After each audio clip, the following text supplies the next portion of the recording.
V K Prashant MLA ഓഫീസറായി നഗരസഭാ കെട്ടിടം ഉപയോഗിക്കുന്നതിൽ വിവാദം അവസാനിക്കുന്നില്ല. എം.എൽ.എ ഹോസ്റ്റലിൽ 2 മുറിയുള്ള പ്രശാന്ത് കോർപ്പറേഷൻ കെട്ടിടം ഒഴിയണമെന്ന് കെ.എസ്. ശബരിനാഥൻ ആവശ്യപ്പെട്ടു. മുറി ഒഴിയണമോ എന്ന് തീരുമാനിക്കേണ്ടത് പ്രശാന്താണെന്ന് കെ. മുരളീധരൻ പ്രതികരിച്ചു. കോൺഗ്രസുകാർ ബി.ജെ.പിയുടെ അജണ്ട ഏറ്റെടുത്ത് പ്രവർത്തിക്കുകയാണെന്ന് പ്രശാന്ത് തിരിച്ചടിച്ചു. ശബരിനാഥൻ ബി.ജെ.പിക്ക് കുടപിടിക്കുകയാണെന്നും പ്രശാന്ത് ആരോപിച്ചു. എം.എൽ.എയുടെ കെട്ടിടം ഒഴിപ്പിക്കുമെന്ന് കോർപ്പറേഷൻ പറഞ്ഞിട്ടില്ലെന്ന് മേയർ വി രാജേഷും പ്രതികരിച്ചു. തിരുവനന്തപുരം നഗരസഭ ബി.ജെ.പി ഭരണം ആരംഭിച്ചതിന് തൊട്ടു പിന്നാലെ ഉടലെടുത്ത വിവാദമായിരുന്നു ശ്രീലേഖ IPSന്റെ മായി ബന്ധപ്പെട്ട, അതായത് ഈ ഒരു ശാസ്തമംഗലം വാർഡിൽ നിന്നും വിജയിച്ച ശ്രീലേഖയ്ക്ക് ഓഫീസ് മുറി ഒഴിഞ്ഞു നൽകണമെന്ന് ആവശ്യപ്പെട്ടുകൊണ്ട് വട്ടിയൂർക്കാവ് MLA വി കെ പ്രശാന്തിനെ ഫോൺ വിളി വരികയും ഒപ്പം ഇത് രാഷ്ട്രീയമായുള്ള ഒരു വിവാദമായി ഉടലെടുക്കുകയും ചെയ്യുകയായിരുന്നു. ഇതിന് പിന്നിലൊരു രാഷ്ട്രീയ തന്ത്രമുണ്ട്. അല്ലെങ്കിൽ വരുന്ന നിയമസഭാ ഇലക്ഷൻ അടക്കം മുൻകൂട്ടി കണ്ടുകൊണ്ട് MLA ഈ ഓഫീസിൽ നിന്ന് മാറ്റി തന്റെ ഒരു MLA പദവിയിലേക്ക് എത്താനുള്ള ഒരു നിയമസഭാ ഇലക്ഷൻ മുൻകൂട്ടി കണ്ടുകൊണ്ടുള്ള ഒരു നീക്കമായിട്ട് അടക്കമായിരുന്നു ഇടതുമുന്നണി ഈ കാര്യത്തെ നിരീക്ഷിക്കുകയും ഒപ്പം തന്നെ കൃത്യമായ വിമർശനവും പരാമർശവും അടക്കം ഇടതുമുന്നണിയുടെ ഭാഗത്തു നിന്നും ഉണ്ടാവുകയും ചെയ്തു. പക്ഷേ കഴിഞ്ഞ ദിവസം അടക്കം ബി.ജെ.പിയുടെ ഭാഗത്തു നിന്നും കൃത്യമായൊരു നിലപാടോ ഒപ്പം തന്നെ വിശദീകരണമോ ഉണ്ടായില്ല. കഴിഞ്ഞ ദിവസം അടക്കം ഒരു വി രാജേഷ് ഇതിൽ പ്രതികരിച്ചത് ഇതിലൊരു രാഷ്ട്രീയവൽക്കരണത്തിന്റെ ആവശ്യമില്ല, ഒപ്പം തന്നെ ഇത് ഒരു സൗഹൃദ സംഭാഷണം രാഷ്ട്രീയ വിവാദമായി മാറുകയായിരുന്നു എന്നായിരുന്നു. പിന്നീട് ശ്രീലേഖ ഈ ഒരു ഓഫീസ് മുറിയിലേക്ക് എത്തുകയും ഒപ്പം തന്നെ വി കെ പ്രശാന്ത് ഇവിടേക്ക് എത്തുകയും ഓഫീസ് മുറിയിൽ വെച്ച് തന്നെ കൈകൊടുത്തുകൊണ്ട് ഇത്തരത്തിലൊരു വിവാദത്തിലേക്ക് കടക്കുന്നില്ല, ഈ ഒരു ഓഫീസ് മുറിയിൽ താങ്കൾ തന്നെ തുടർന്നോളൂ എന്നടക്കമുള്ള രീതിയിലേക്ക് കാര്യങ്ങൾ കടക്കുകയായിരുന്നു. പക്ഷേ വിവാദം അവിടെ നിന്ന് അവസാനിച്ചു എന്ന് തോന്നുന്ന സമയത്താണ് കോൺഗ്രസ് ഈ കാര്യത്തിലേക്ക് വരികയും ഒപ്പം പ്രതികരണവുമായി ശബരിനാഥും ഒപ്പം തന്നെ കെ. മുരളീധരൻ അടക്കം പ്രതികരണവുമായി രംഗത്ത് വരുന്നത്. ഈ ഒരു ഓഫീസ് മുറി നിലനിൽക്കുന്ന സ്ഥലം അല്ലെങ്കിൽ വട്ടിയൂർക്കാവ് MLAക്ക് ഈ ഒരു ഹോസ്റ്റൽ അതല്ല MLA ഹോസ്റ്റൽ നിലനിൽക്കുന്ന സ്ഥലം അത് വട്ടിയൂർക്കാവ് തന്നെയാണ്. അവിടെ 31-32 നിള ബ്ലോക്കിൽ 31-32 റൂമുകൾ ഇദ്ദേഹത്തിനായി അനുവദിച്ച് നൽകിയിട്ടുണ്ട്. ആ കെട്ടിടത്തിൽ എന്തുകൊണ്ട് പ്രവർത്തിച്ചുകൂടാ? ഈ ഒരു ഓഫീസ് മുറിയിൽ ഒരു അനാവശ്യ വിവാദങ്ങൾക്ക് വഴിവെക്കുന്നത് എന്തിന്? ഈ ഒരു ഓഫീസ് മുറിയിൽ തന്നെയാണ് അല്ലെങ്കിൽ ഈ ഹോസ്റ്റൽ മുറിയിലാണ് താനടക്കമുള്ളതും മറ്റ് പല MLAമാരടക്കം പ്രവർത്തിച്ചതും എന്നടക്കമുള്ള കാര്യങ്ങൾ വിശദീകരിച്ചുകൊണ്ടായിരുന്നു ശബരിനാഥ് രംഗത്ത് വന്നത്. ഒപ്പം തന്നെ ഇതിന് പിന്തുണയുമായി കെ. മുരളീധരനും ഇതേ പ്രസ്താവനയെ പിൻപറ്റിക്കൊണ്ട് രംഗത്ത് വന്നു. MLA ഹോസ്റ്റലിലെ നിള ബ്ലോക്കിൽ 31-32 എന്നുള്ള 2 മുറികൾ ശ്രീ വി കെ പ്രശാന്ത് MLAക്കുണ്ട്. ഇപ്പോൾ MLAമാർക്ക് എല്ലാം താമസിക്കാനുള്ള ഓഫീസ് സൗകര്യമാണ് MLA ഹോസ്റ്റലുള്ളതെന്ന് ശ്രീ പ്രശാന്ത് പറയുന്നത് കേട്ടു. പക്ഷെ അദ്ദേഹത്തിനുള്ള ഏറ്റവും വലിയൊരു ഭാഗ്യം എന്ന് വെച്ചാൽ ഈ MLA ഹോസ്റ്റൽ സ്ഥിതി ചെയ്യുന്നത് വട്ടിയൂർക്കാവ് മണ്ഡലത്തിലെ കുന്നുകുഴി വാർഡിലും വട്ടിയൂർക്കാവ് മണ്ഡലത്തിലെ ഒരു പകുതിയോളം വാർഡുകൾക്കുള്ള ഏറ്റവും ആക്സസ് ഉള്ള സ്ഥലത്താണ്. ആ MLA ഹോസ്റ്റലിലെ മുറികളിൽ കമ്പ്യൂട്ടറുണ്ട്, പ്രിന്ററുണ്ട്, വാഹന സൗകര്യമുണ്ട്, 2 മുറിയാണുള്ളത്. അപ്പോൾ ആ മുറി എന്തുകൊണ്ട് അദ്ദേഹത്തിന് ഉപയോഗിച്ചുകൂടാന്നൊരു ചോദ്യമാണ് ചോദിച്ചത്. അത് ചോദിച്ചപ്പം ഉടനെ സംഘിപ്പട്ടം ചാർത്താനും BJPയെ സഹായിക്കുക എന്ന് പറയുന്നതൊന്നും ശരിയായിട്ടുള്ള കാര്യമല്ല. അല്ല, അത് അദ്ദേഹത്തിന്റെ ഇഷ്ടം. അത് ഒഴിയാതിരിക്കുകയോ ചെയ്യട്ടെ. പക്ഷേ MLA ക്വാർട്ടേഴ്സിലെ മുറികൾ എന്ത് ചെയ്യുന്നു എന്നുള്ളത് നമ്മൾ പരിശോധിക്കേണ്ട. അത് MLAമാർക്കുള്ളതാണ് MLA ക്വാർട്ടേഴ്സ്.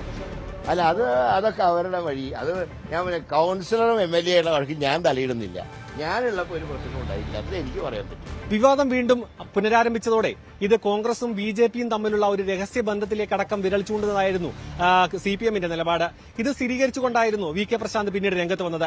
കഴിഞ്ഞ ദിവസം വി രാജേഷ് ഇത് അവസാനിച്ചു എന്ന് പറഞ്ഞ് പ്രതികരണം വന്നു. ഇന്ന് അത്തരത്തിലുള്ള ഒരു രാഷ്ട്രീയ വിവാദത്തിലേക്ക് കടക്കുന്നില്ല എന്നടക്കമുള്ള രീതിയിലേക്ക് പ്രതികരണം വന്നു. പക്ഷേ അതിനു അപ്പുറത്തേക്ക് കോൺഗ്രസ് ഈ കാര്യം ഏറ്റെടുക്കുന്നത് ഇവർ തമ്മിലുള്ള ഒരു അന്തർധാര സജീവമാണ് എന്നത് ചൂണ്ടിക്കാണിച്ചുകൊണ്ടാണ്.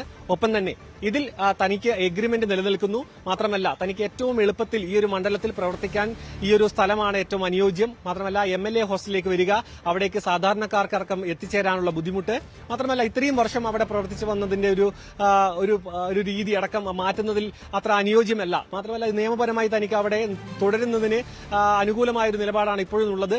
അതിനൊപ്പം തന്നെ ഇതൊരു വാടക ഇനം വളരെ തുച്ഛമായ ഒരു വാടകയാണ് നൽകുന്നത് എന്നായിരുന്നു സൈബർ ഇടങ്ങളിലടക്കം ഉയർന്നു വന്ന ആരോപണം. പക്ഷേ ആ ആരോപണമെല്ലാം തള്ളിക്കൊണ്ട് ഈ ഒരു പുതിയ ഭരണസമിതി ഇതിൽ വാടക ഇനം വർദ്ധിപ്പിക്കുകയാണെന്നുണ്ടെങ്കിൽ ആ വർദ്ധിപ്പിച്ച വാടക നൽകിക്കൊണ്ട് തന്നെ കാലാവധി അവസാനിക്കുന്നത് വരെ തന്നെ അവിടെ തുടരാനാണ് വി കെ പ്രശാന്തിന്റെ തീരുമാനമെന്നായിരുന്നു അദ്ദേഹത്തിന്റെ ഇന്നത്തെ പ്രതികരണം.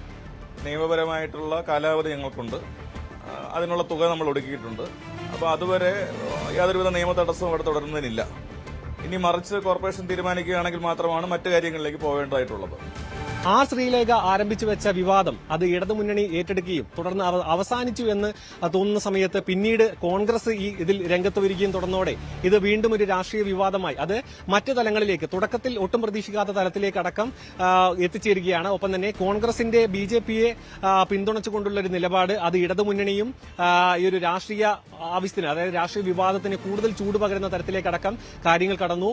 ഇപ്പോൾ അറിയാൻ കഴിയുന്നൊരു വിവരം VV രാജേഷ് ഇപ്പോൾ തിരുവനന്തപുരം മേയറായിട്ടുള്ള VV രാജേഷ് ഇത്തരത്തിൽ നഗരസഭയുടെ കീഴിലുള്ള കെട്ടിടങ്ങൾ ഏതൊക്കെ തരത്തിൽ വാടകയിൽ കൊടുത്തിട്ടുണ്ട്, തുച്ഛമായ തുകയ്ക്ക് നൽകിയിട്ടുണ്ടോ, സ്വകാര്യ വ്യക്തികൾക്കടക്കം നൽകിയിട്ടുള്ള എഗ്രിമെന്റ് എങ്ങനെയാണ്, വർഷങ്ങളായി ഇടതുകോട്ടയായി നിലനിന്നിരുന്ന തിരുവനന്തപുരം ഈ ഒരു രാഷ്ട്രീയ പശ്ചാത്തലത്തിന്റെ പുറകിൽ ഈ ഒരു തുച്ഛമായ രീതിയിൽ വാടക ഇനം വാങ്ങിക്കൊണ്ട് വർഷങ്ങളായി ഈ ഒരു കെട്ടിടങ്ങൾ ഉപയോഗിച്ചുകൊണ്ടിരുന്നുണ്ടോ, അത്തരത്തിലുള്ള ആൾക്കാരുണ്ടോ എന്നടക്കമുള്ള കാര്യങ്ങൾ അന്വേഷിക്കാനും ഈ കാര്യം വിശദമായി രേഖകളടക്കം പരിശോധിക്കാനുമുള്ള നിർദ്ദേശം നൽകിയിട്ടുണ്ട്.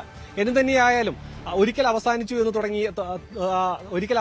എന്ന് തോന്നി തുടങ്ങിയ വിവാദം കോൺഗ്രസ് വീണ്ടും ഈ രംഗത്ത് വന്നതോടുകൂടി കൂടുതൽ ചൂട് പിടിക്കുകയാണ്. അത് കൂടുതൽ പ്രതികരണങ്ങളിലേക്കടക്കം BJP നേതൃത്വത്തിന്റെ കൂടുതൽ പ്രതികരണങ്ങൾ വരുമ്പോൾ ഇത് വീണ്ടും എല്ലാ കക്ഷികളും ഏറ്റെടുക്കാനുള്ള സാധ്യതയും കൂടുതലാണ്. ക്യാമറാമാൻ ബിബിനോടൊപ്പം Sarang Sudhakaran, News 18 Thiruvananthapuram. Mayor VV രാജേഷിന്റെ പ്രതികരണം ഈ വിഷയത്തിൽ ലഭ്യമാണ്. MLAയുടെ ഓഫീസ് ഒഴിപ്പിക്കുമെന്ന് കോർപ്പറേഷൻ പറഞ്ഞിട്ടില്ലെന്നാണ് മേയർ പറഞ്ഞത്. MLA ഓഫീസിന്റെ വാടക കരാർ പരിശോധിക്കുകയാണ്. എത്ര രൂപയ്ക്കാണ് കൊടുത്തിരിക്കുന്നത് എന്ന് പരിശോധിക്കും. കമേഴ്ഷ്യൽ ബിൽഡിംഗുകളിൽ സാധാരണ കിട്ടേണ്ട ഡെപ്പോസിറ്റും വാടകയും കിട്ടണമെന്നും രാജേഷ് പറഞ്ഞു. ഞാൻ ആ വാടക കരാർ പരിശോധിച്ചതിന് ശേഷം, അതായത് ആ കരാർ കൊണ്ട് കോപ്പി ആവശ്യപ്പെട്ടിട്ടുണ്ട്. ആ രേഖകൾ പരിശോധിച്ചതിന് ശേഷം അതിൻ്റെ മറുപടി, അതിന് കാലാവധിയുണ്ടോ, എന്താണ് അവസ്ഥ, എത്ര രൂപയ്ക്കാണ് കൊടുത്തിരിക്കുന്നത്. ഇന്നലെ കേട്ടറിവിൻ്റെ അടിസ്ഥാനത്തിലാണ് എമൗണ്ട് ഇന്നലെ പറഞ്ഞത്. രേഖകൾ ഇന്നലെ പരിശോധിക്കാൻ സാധിച്ചില്ല. സെക്രട്ടറി രാവിലെ എന്നെ വിളിച്ചിട്ട് അതുമാത്രമല്ല പല കാര്യങ്ങളുടെയും ഡിസ്കഷൻ നടക്കുക. ആ രേഖകൾ പരിശോധിച്ചതിന് ശേഷം അല്ല ഞാൻ പറയുന്നത് അങ്ങനെ ആര് ചെയ്തു, അങ്ങനെ ഞാൻ പറഞ്ഞില്ലെന്തെങ്കിലും അങ്ങനെ ഉണ്ടോ? കോർപ്പറേഷൻ്റെ ഭാഗത്തുനിന്ന് അങ്ങനെ എന്തെങ്കിലും പറഞ്ഞിട്ടുണ്ടോ?